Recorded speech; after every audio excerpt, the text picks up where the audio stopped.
Ticket तो मैं डंके की चोट पे बांट रही हूँ और मैं बांटूंगी भी। और दूसरी बात ये है कि जो बजरंग दल वाले हैं इनकी तो शुरू से आदत है कि जब भी कोई जैसे कोई खान की मूवी निकलती, चाहे वो आमिर खान हो, चाहे वो शाहरुख खान हो, किसी की भी मूवी, क्योंकि अक्षय कुमार की मूवी पे कभी इन्होंने पोस्टर का कभी विरोध नहीं किया, ना कभी पोस्टर जलाए और ना कभी इन्होंने जाके हॉल में पाबंदी लगाई। तो इनको सबसे ज़्यादा डर है कि खान हिट हो जाते हैं, तो वो नहीं चाहते कि हिट हो, लेकिन ये कितना भी जोर लगा लें, खान को हिट होना है तो खान हिट हो जाएगा। एक बार इन्होंने क्या किया था, पीके के पोस्टर फाड़े थे, पीके के पोस्टर में आग लगाई थी, पुतला जलाया था। तो भैया ये छोटी छोटी घटियागिरी वाली जो बातें करते हैं, इससे कुछ नहीं होने वाला है। हमारी देश की जनता जिसको पसंद करती है तो वो हिट कराती है। ये थोड़े थोड़े से ग्रुप में आके ये बजरंग दल वाले और ये दल वाले वो दल वाले कुछ नहीं कर सकते। आप देखिए ना, मैंने उमा भारती का भी ट्वीट पढ़ा, उमा भारती कह रही हैं कि आप मेरा साथ दीजिए इस फिल्म को फ्लॉप कराने में। तो ये जो छोटे छोटे लोग बैठे हुए यहाँ पे, ये फिल्म को हिट कराएंगे और फिल्म को फ्लॉप कराएंगे। कह रहे हैं हमारा इतिहास रहा है जिसका विरोध किया है, वो फिल्म आज तक फ्लॉप ही हुई है, हिट नहीं हो सकती। मैंने बताया ना, इन्होंने पीके का भी विरोध किया था, सुपर हिट गई थी, सुपर हिट मूवी। उसमें आमिर खान ने बहुत अच्छा संदेश दिया था, सभी धर्म के लोग एक ही तरह है, एक समान है, लेकिन इनको समझ में नहीं आता। और हमारे मोदी जी भी कहते हैं कि भाई सबका साथ सबका विकास। तो ये मुझे नहीं लगता कि हमारे प्रधानमंत्री जी की बातों को भी सीरियस लेते हैं कि वो जब सबको एक साथ रखना चाहते हैं, उसके बावजूद ये हिंदू मुस्लिम करना चाहते हैं। तो मुझे समझ में नहीं आता ये कौन से दल वाले हैं। मोदी जी तो कह रहे हैं सबका साथ सबका विकास, लेकिन उन्हीं के नेता प्रज्ञा ठाकुर हो, मनोज तिवारी हो, सब विरोध कर रहे हैं इसका, पठान फिल्म का। इसमें भगवा का अपमान हुआ, कह रहे हैं हमारी आस्था को ठेस पहुंच रही। देखिए, मैंने फिर मैं यही कह रही हूँ कि सिर्फ भगवा ड्रेस इस मूवी में ही नहीं पहना गया है। भगवा ड्रेस अक्षय कुमार की मूवी में भी पहना गया है, जो कि इतनी रिवीलिंग तरह से पहना गया है, इतने रिवीलिंग तरीके से उसका तिरस्कार किया गया है उस पर। और मैं बता दूं, मनोज तिवारी ने भगवा पहन के और वो उसके साथ जो लड़की डांस कर रही है शराब की बोतल लेके, बियर की बोतल लेके और भगवा पहन के, ये क्या मतलब कोई सन्यासी वाला सॉन्ग गा रहे थे या कोई भजन कर रहे थे? उनका भी तो एक सॉन्ग रिवील हो रहा है, तो वो क्या था, उसका कोई विरोध फिर क्यों नहीं कर रहा है? तो ये साजिश है और साजिशें तो होती रहती है और इनकी छोटी छोटी साजिशों से कुछ नहीं। आपको वाकई में फिल्म का विरोध है या फिर हिंदू मुस्लिम का रंग दिया जा रहा है? विरोध एक्चुअली शाहरुख खान का हो रहा है। अगर इस फिल्म में शाहरुख खान ना होके और कोई और हीरो होता, नॉन मुस्लिम होता, कोई खान ना होता, तो इस फिल्म का कोई भी विरोध नहीं होता। और मैं ये कह रही हूँ, असल में इनको पठान नाम से भी दिक्कत है। ये जो एक पठान नाम जो बिल्कुल एक कहते हैं कि रॉयल नेम है, जो पूरी दुनिया पे राज कर रहा है, सिर्फ हिंदुस्तान नहीं पूरी दुनिया पे राज कर रहा है, तो इससे इनको दिक्कत है। वो कह रहे हैं पाकिस्तान भेज दो शाहरुख खान को, ऐसी बात हो, वही आदमी जो सबसे ज्यादा टैक्स देता है शाहरुख खान। सही बात है।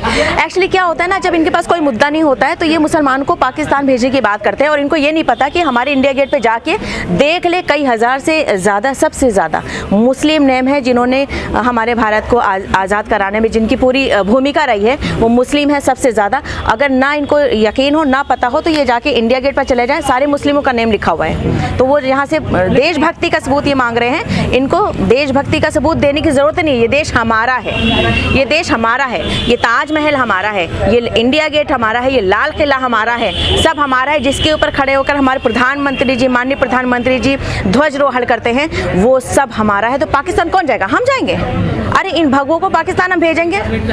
हम क्यों जाएंगे पाकिस्तान? ये देश हमारा है ना, सब है, हिंदू हैं, सब एक हैं, सब हम ही हैं, सब हिंदू हैं। देखिए, कहने दीजिए, क्योंकि क्या होता है कि अपना राष्ट्र बताने से मैं बोलूँगी आके कि ये हिंदुस्तान हमारा है, बिना किसी प्रूफ के, बिना सबूत के, और हो जाएगा क्या? हम बोलेंगे कि हम तो बस इस पेड़ को उखाड़ के फेंक देंगे, हम उखाड़ देंगे क्या? मतलब ना देश में कोई प्रशासन है, सारी चीज़ें हैं, कानून है, नियम है, सारी चीज़ें।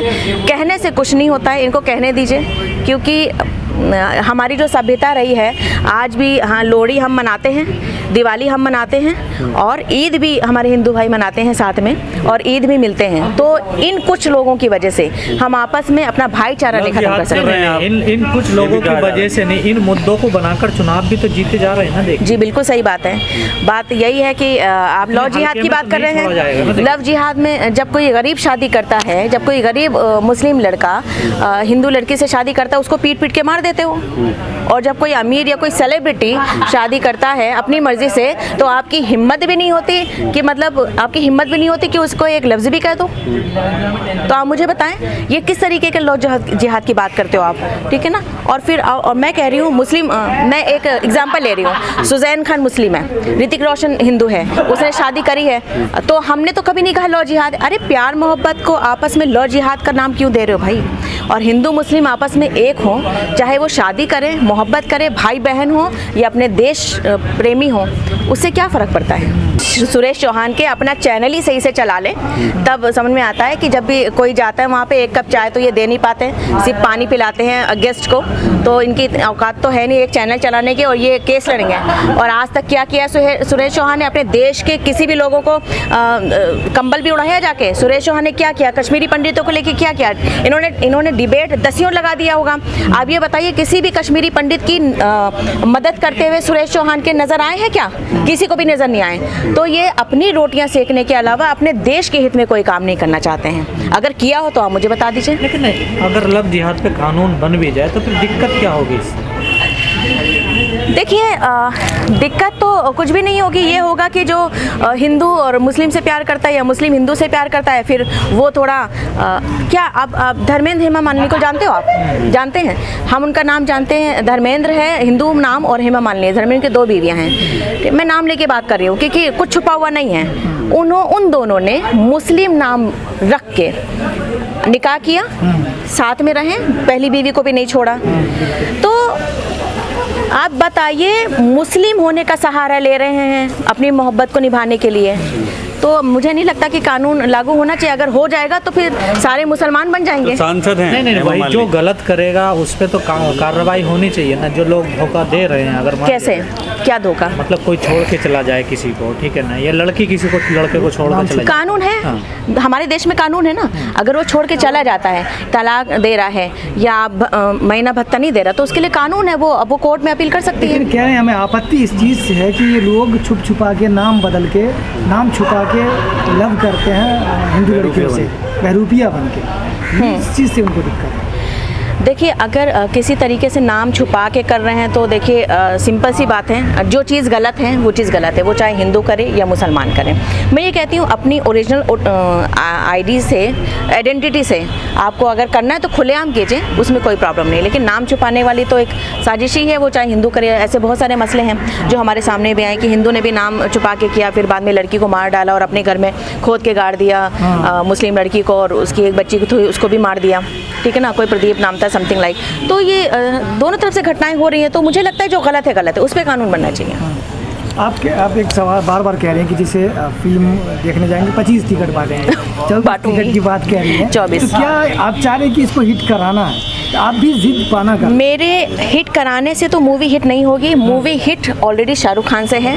मैं एक छोटी सी अपनी एक कंट्रीब्यूट कर रही हूँ और पूरा अपना समर्थन दे रही हूँ कि जिस तरीके से शाहरुख खान की कोई गलती नहीं है, जिस तरह से कोविड में शाहरुख खान ने पूरे अपना ऑफिस कोविड पेशेंट को दे दिया था, पूरी तरीके से हेल्प करता है वो बंदा, तो हमें नहीं लगता वो उस अच्छे बंदे का विरोध होना चाहिए। मैं समर्थन करती हूँ। एक सवाल ये भी है कि शाहरुख खान का जैसे आप समर्थन कर रहे हैं, मुसलमान समर्थन कर रहे हैं, लेकिन जब CA/NRC मुद्दा आता है तो शाहरुख खान का एक लफ्ज़ नहीं निकलता इस मुद्दे पर कि उनका मुसलमानों का समर्थन करें। तो फिर एक मुसलमान शाहरुख खान का समर्थन क्यों कर रहा है? नहीं, इस पे तो शाहरुख खान ने इस पे भी तो कुछ नहीं कहा।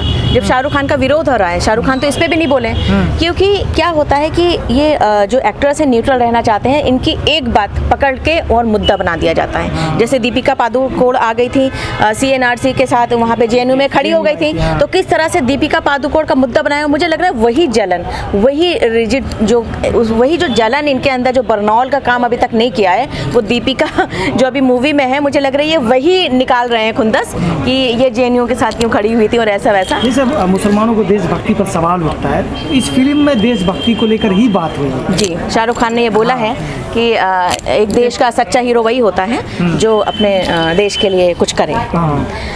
देखिए फिर भी विरोध कर रहे हैं लोग। वही तो मैं कह रही हूँ कि आप सबसे पहले फिल्म देखिए, आप फिल्म देखिए, उसके बाद आप ये कहिए, और पहली बात तो किसी का कोई राइट नहीं है किसी भी मुसलमान से हम देशभक्ति का सबूत मांगने का, और मुझे लगता है इस पे भी कानून बनना चाहिए। जिस तरीके से मुसलमानों को ये जताया जाता है कि ये तुम्हारा देश नहीं है, ऐसा एक कानून बने कि अगर जो भी ऐसा कहे कि पाकिस्तान चले जाओ या तुम्हारा देशभक्ति का सबूत देना चाहिए, तो मुझे लगता है ऐसे लोगों को फ़ौरन जेल होना चाहिए। साध्वी प्रज्ञा कह रही हैं कि चाकुओं की धार तेज कर दें। प्रज्ञा ठाकुर, वही प्रज्ञा ठाकुर ना जो बॉम्ब ब्लास्ट के केस में अंदर थी, मालेगांव बॉम्ब ब्लास्ट के केस में थी ना, सांसद भी हैं, सांसद भी हैं, और बॉम्ब के केस में अंदर थी, जिनके ऊपर आतंकवादी का केस लगा था जी। तो मुझे लगता है कि इतना ही काफ़ी है उनको जानने के लिए कि जो आतंकवादी के केस में ऑलरेडी अंदर थी, तो उनको कुछ बोलना नहीं चाहिए। ऐसे बयान दिए जाते हैं फिर कार्रवाई नहीं होती ना। देखिए क्या है ना कि राजनीति में है तो कुछ तो रोटियां सेकेंगे ना, और मुसलमान एक ऐसा मुद्दा है जिस पे सबकी रोटियां सिक जाती हैं। तो सिंपल सी बात है कि और तो कोई मुद्दा है नहीं इनके पास, ना बेरोजगारी का मुद्दा है, ना इनके पास नौकरी का मुद्दा है, ना इनके पास भूख का मुद्दा है, ना इनके पास कोविड से लड़ने का मुद्दा है, ना इनके पास मजदूरों को घर भेज पाने की हिम्मत है। तो क्या मुद्दा होगा? मुद्दा यही होगा ना कि हिंदू मुस्लिम करो, और ये शुरू से करते आए हैं, तो इनका ये काम है। तो मुझे नहीं लगता कि इस पे हम लोगों को ज़्यादा फोकस करना चाहिए। मुझे लगता है कि हमें आपको नहीं लगता हवा दोनों तरफ से दी जा रही है? कुछ मुस्लिमों में ऐसे लोग हैं जो ऐसी चीज़ों को बढ़ावा देते हैं, जैसे आपने कहा शिक्षा एजुकेशन की बात नहीं करके इन चीज़ों में अंदर चले जाते हैं और हवा मिल जाती है ऐसे मुद्दों को। तो सिंपल सी बात है ना, एक्शन का रिएक्शन होगा। आप पत्थर मारोगे और हम पत्थर खाते जाएंगे, मतलब हम खाते जाएंगे। इतने तो सीधे नहीं हैं भैया, हमारे भी मुंह है और हमें बोलने की आज़ादी है। अगर आप हमें दो टूक बोलोगे तो फिर हम भी जवाब देंगे ना, तो वो वाली बात है। तो इसमें हवा तेज़ हो जाती है। तो मैं ये कहती हूँ कि एक्शन का रिएक्शन ही क्यों, आप एक्शन ही क्यों करो? आप इस तरीके से कड़वा ही क्यों बोलो जो दूसरे इंसान के दिल पे लगे और दूसरा इंसान भी उसका जवाब कड़वाहट में दे। जो कि हम लोग हमेशा भाईचारे की बात करते हैं, लेकिन कोई भी भक्तों या कोई भी जितने भी भगवाधारी हैं, किसी के मुंह से भाईचारे की बात मैंने आज तक नहीं सुनी, आज तक नहीं। तो क्या नफरत खत्म हो पाएगी? ऐसे राहुल गांधी भी कह रहे हैं आजकल नफरत के बाजार में मोहब्बत की दुकान खोलें। देखिए, नफरत के बाज़ार में मोहब्बत की दुकान खुलेगी, थोड़ा टाइम लगेगा।